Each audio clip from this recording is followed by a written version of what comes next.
highlighting Tagore's outstanding ideas of blending ragas. Sometimes his flights of imagination had led Tagore to such emotional moods that the tonal colors available from the basic ragas were not adequate to express them.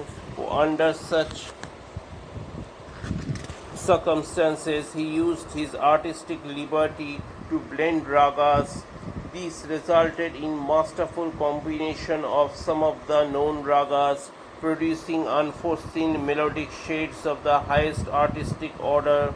One sees such a marriage between Raga Todi and Bhairavi in the song Rajani Sheshta Tara.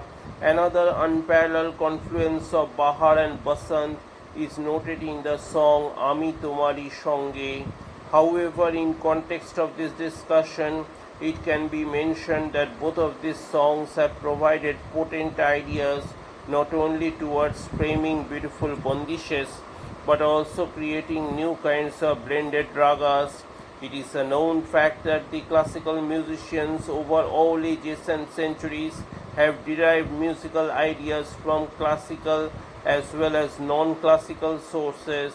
In a sense, therefore, this example of Rabindra Sangeet inspiring creation of classical compositions may be interpreted as a repetition of history. Excerpts from the essay written by Anirban Dasgupta. Tagore and his India by Amartya Sen, 1998, Nobel Laureate in Economics. Published on 28 August 2001 in Voice of Bengal. Rabindranath Tagore, who died in 1941 at the age of 80, is a towering figure in the millennium-old literature of Bengal. Anyone who becomes familiar with this large and flourishing tradition will be impressed by the power of Tagore's presence in Bangladesh and in India. His poetry as well as his novels, short stories and essays are very widely read, and the songs he composed reverberate around the eastern part of India and throughout Bangladesh.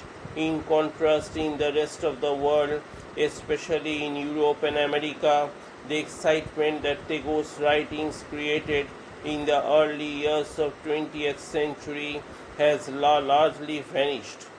The enthusiasm with which this work was once greeted was quite remarkable. Gitanjali, a selection of his poetry for which he was awarded the Nobel Prize in Literature in 1913, was published in English translation in London in March of that year, and had been reprinted 10 times by November when the award was announced.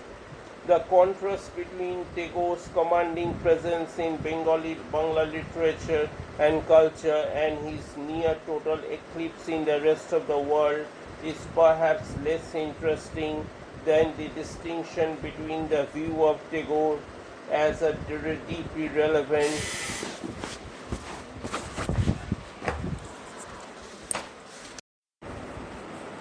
I suppose it could be helpful to be told, as he hastened to explain, that the servant or bride awaiting the master's homecoming in the empty house is among the images of the heart turning to God, but in each considerate attempt to make sure that the reader does not miss the main point.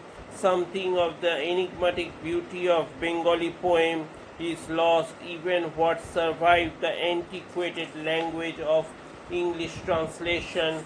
Tagore certainly had strongly held religious beliefs of the unusually non-denominational kind, but he was interested in great many other things as well, and had many different things to say about them. Some of the ideas he tried to present were directly political, and they figure rather prominently in his letters and lectures. He had practical, plainly expressed views about nationalism, war and peace, cross-cultural education, freedom of the mind, the importance of rational criticism, the need for openness, and so on. His admirers in the West, however, were tuned to the more otherworldly themes which had been emphasized by his first Western patrons. People came to his public lectures in Europe and America expecting ruminations on grand transcendental themes, where they heard instead his views on the way public leaders should behave. There were there was much there was some resentment, particularly as E.P. Thompson reports, when he delivered political criticism at $700 a scroll. Reasoning in freedom. For Tagore, it was of the highest importance that people be able to live and reason in freedom. His attitudes towards politics and culture, nationalism and internationalism, tradition and poetry can all be seen in the light of his belief.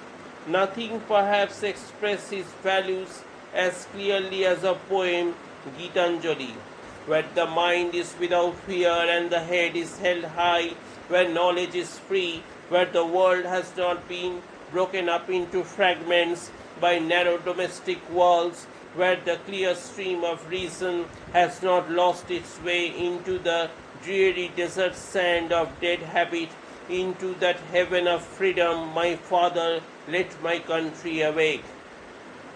Rabindranath's qualified support for nationalist movements and his opposition to the unfreedom of alien rule came from the commitment. So did his reservations about patriotism, which he argued can limit both the freedom to engage ideas from outside and the freedom also to support the causes of people in other countries.